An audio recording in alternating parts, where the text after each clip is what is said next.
읽습니다. 오늘 우리가 묵상할 주제가 하나님의 날 또는 주의 날, 또 그리스도의 날, 심판의 날, 다양하게 고백하는 신앙의 용어입니다. 우리 12절 말씀을 함께 읽습니다.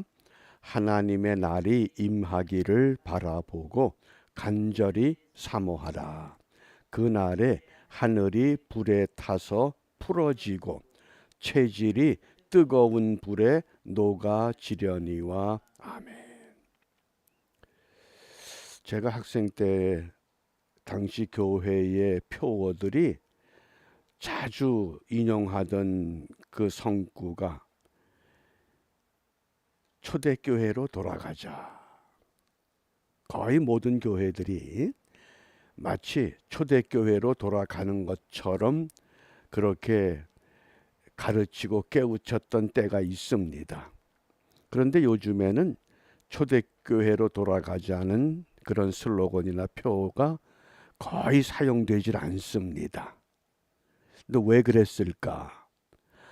그 당시에는 교회 부흥을 기도하던 때인지라 초대교회가 베드로가 설교하면 하루에 3,000명씩 막 회개하고 돌아오기 때문에 그런 부흥 때문에 초대교회를 강조했던 것처럼 보여집니다.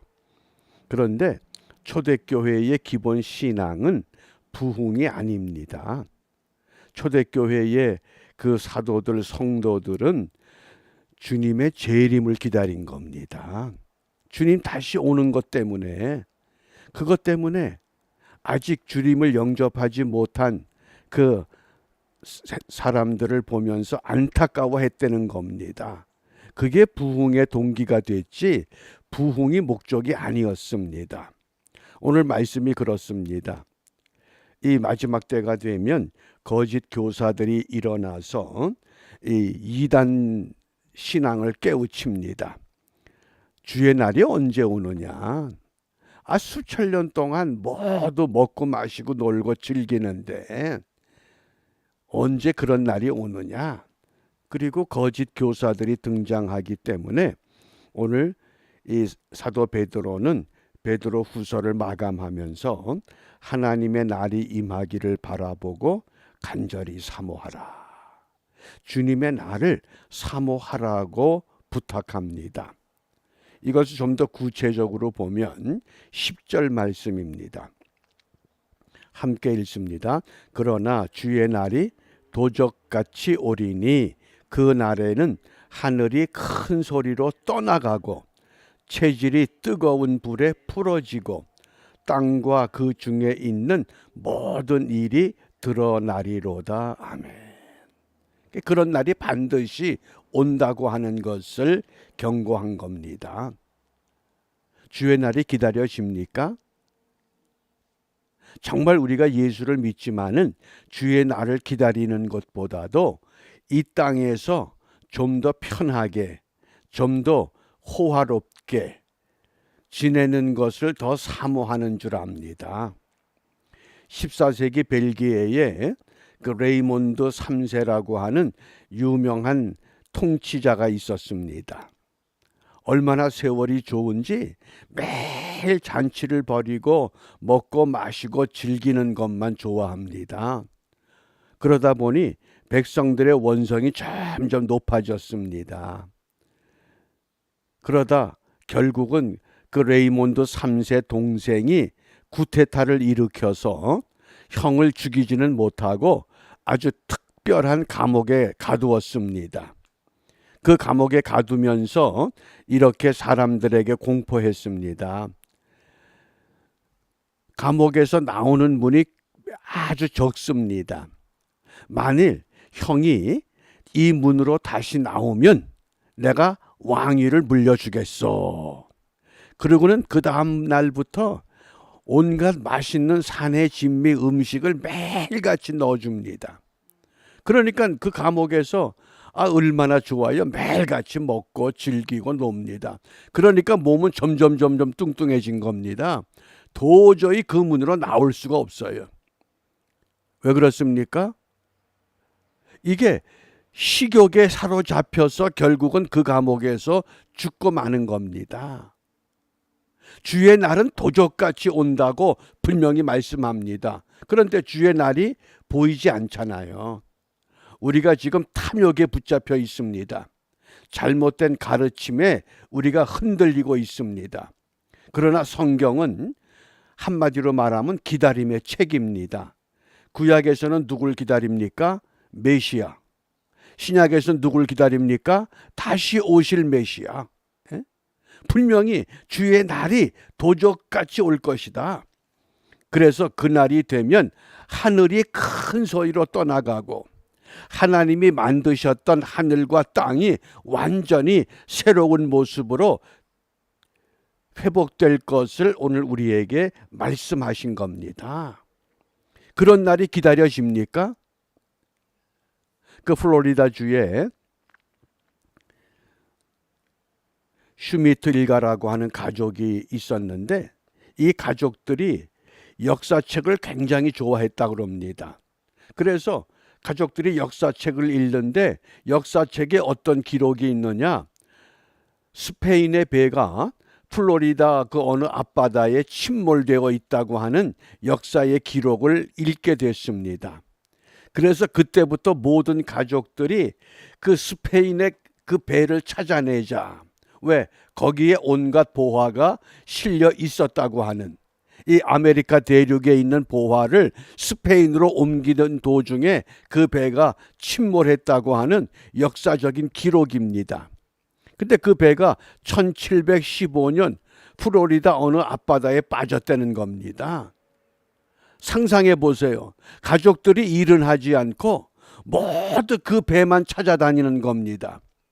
사람들은 정신 나간 사람들이라고 손가락질하고 비웃습니다. 그런데 한 20년 만에 드디어 그 배를 찾아서 그 배를 인양을 한 겁니다.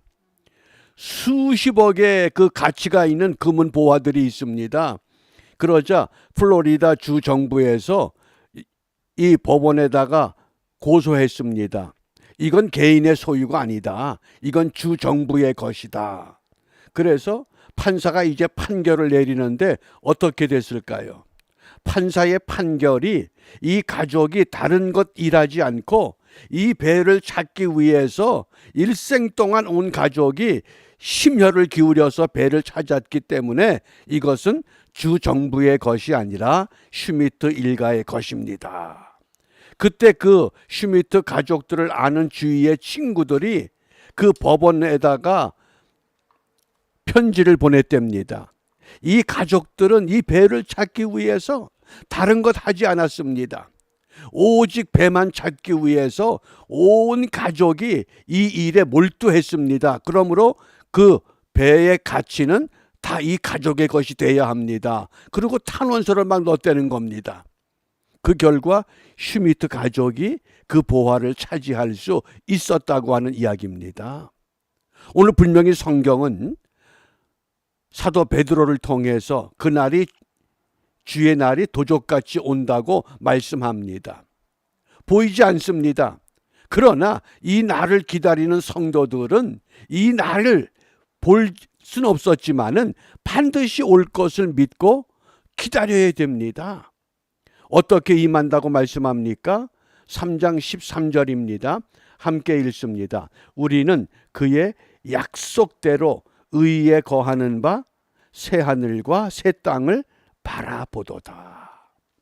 오늘 우리의 삶 속에 하나님의 시간이 있어야 됩니다. 믿음으로 승리하고 믿음으로 성공하는 사람들의 특징은 시간 속에 하나님이 그 중심에 있다고 하는 겁니다. 오늘 내 삶의 시간의 중심에 누가 있습니까? 레이몬드 3세처럼 먹고 즐기는 게 있습니까?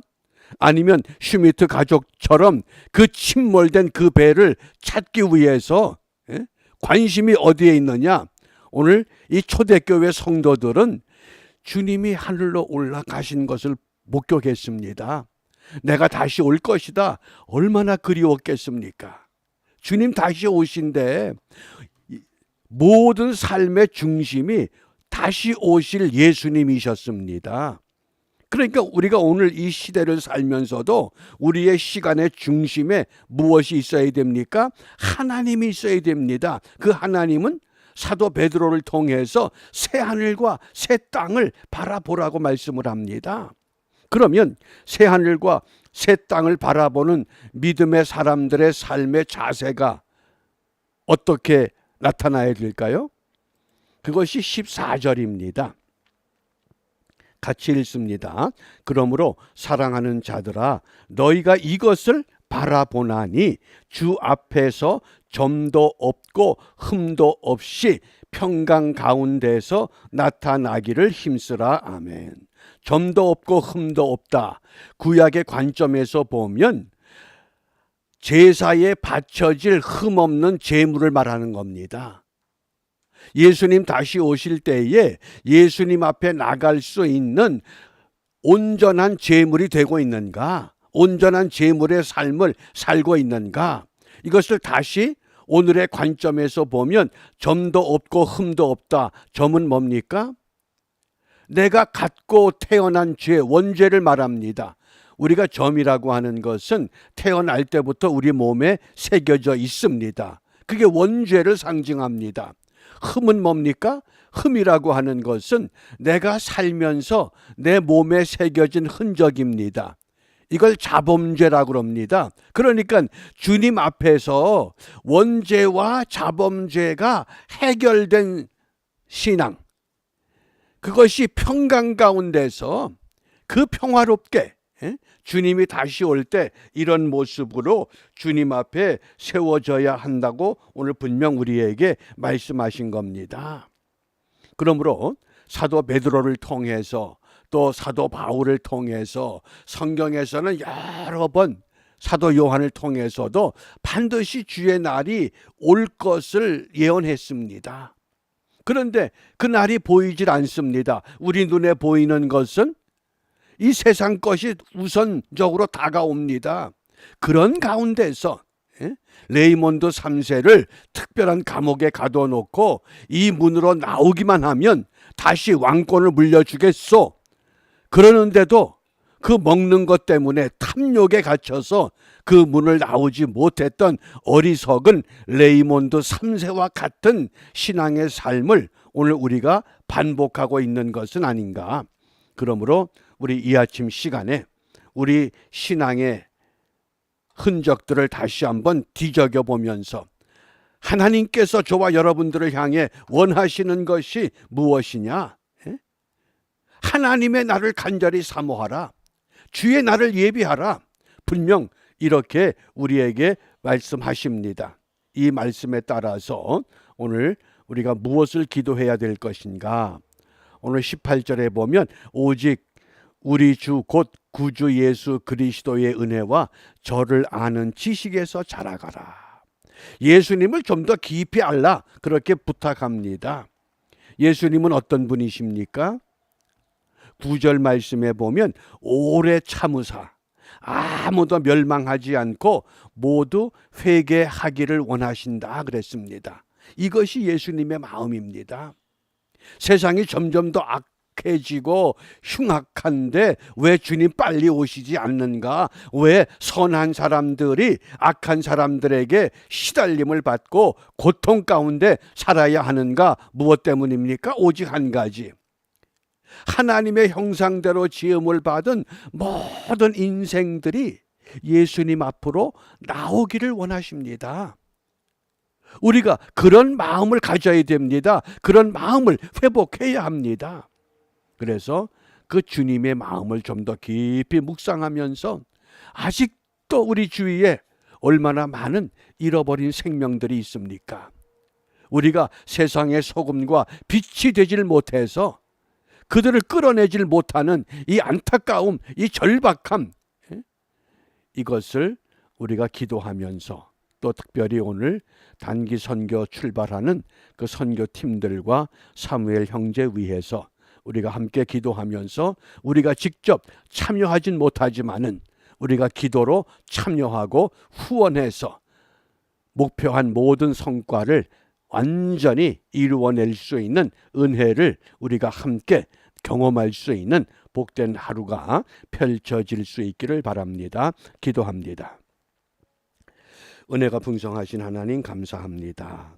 오늘도 저희들에게 새날을 허락하신 것은 어제와 같은 삶을 반복하는 어리석은 자들 되지 말고 주의 날을 사모하며 하나님의 날을 간절히 사모하는 믿음의 사람들로 세워지기를 원하여 우리에게 은총을 베풀어 주셨습니다. 비옵기는 이 한날 다시 한번 우리의 삶이 결단되어 주 예수를 좀 더 깊이 아는 믿음으로 성장하여 이 모든 생명들 구원하기를 위해서 힘쓰셨던 주님처럼, 바울처럼, 베드로처럼, 요한처럼, 신앙의 사람들처럼 우리도 그와 같은 일에 헌신하는 은혜의 하루가 되고, 내일 주일을 맞이할 때는 이러한 기쁨과 감격을 갖고 함께 모여 예배함으로 다시 긴장이 감도는 이 전염병이 세상을 뒤흔드는 이때에 무슨 독을 마실지라도